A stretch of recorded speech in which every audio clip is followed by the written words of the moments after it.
హైదరాబాద్ లోనే the best gastroenterology hospital Ananya hospital Kukatpally. Appointment కై call చేయండి.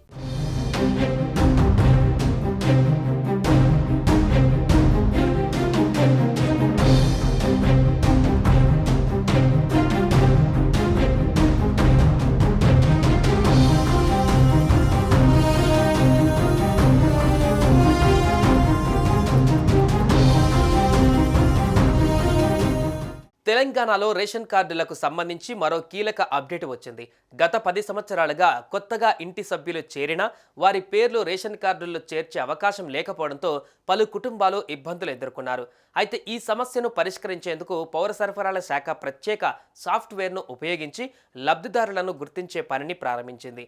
ఇందులో భాగంగా కొత్తగా పెళ్లైన కోడలు పేరు, అలాగే ఇంట్లో పుట్టిన పిల్లల పేర్లు రేషన్ కార్డులలో నమోదు చేసేందుకు అవకాశం కల్పించారు.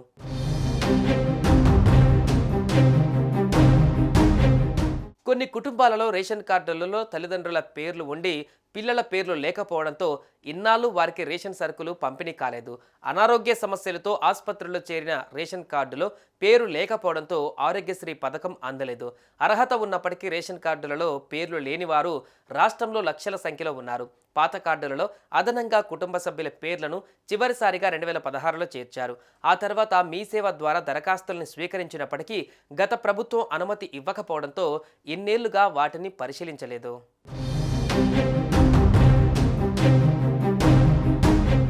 మొత్తం 18 లక్షల మందికి పైగా కొత్త లబ్ధిదారులను రేషన్ కార్డుల్లో చేర్చాలని 12 లక్షలకు పైగా కుటుంబాల నుంచి అభ్యర్థనలు వచ్చాయి. కానీ ప్రాథమికంగా పరిశీలించగా 6.68 లక్షల కుటుంబాలు మాత్రమే అర్హులని ప్రత్యేక సాఫ్ట్వేర్ సహాయంతో నిర్ధారించినట్టుగా తెలుస్తోంది. ఈ నెలాఖరు వరకు 1,03,000 మంది లబ్ధిదారులను పాత కార్డులలో కొత్తగా నమోదు చేయాలని పౌర సరఫరాల శాఖ లక్ష్యంగా పెట్టుకున్నట్లు తెలుస్తోంది.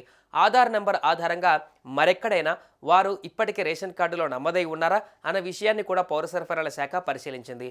ఈ నిర్ణయం వల్ల అర్హులైన వారందరికీ రేషన్ కార్డులలో వారి పేరు చేరి రేషన్ సరుకులు పొందే అవకాశం ఏర్పడింది.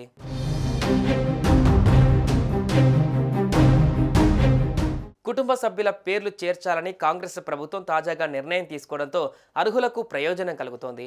ఒక్కో కుటుంబంలో 2-3 పేర్లను చేర్చాలని దరఖాస్తులు అందాయి. అయితే కొత్తగా చేర్చిన లబ్ధిదారుల సంఖ్యను పరిశీలిస్తే ప్రస్తుతానికి సగటున ఒక్కొక్కరినే లబ్ధిదారుగా చేర్చినట్టుగా తెలుస్తోంది. అదనంగా 1.03 లక్షల మందికి రేషన్ ఇవ్వడం వల్ల ప్రభుత్వం పైన ఏడాదికి 31.36 కోట్ల రూపాయల భారం పడుతుందని పౌర సరఫరాల శాఖ అధికారులు అంచనా వేస్తున్నారు. 1.03 లక్షల మందికి ఒక్కొక్కరికి 6 కిలోల బియ్యం పంపిణీ చేస్తున్నారు.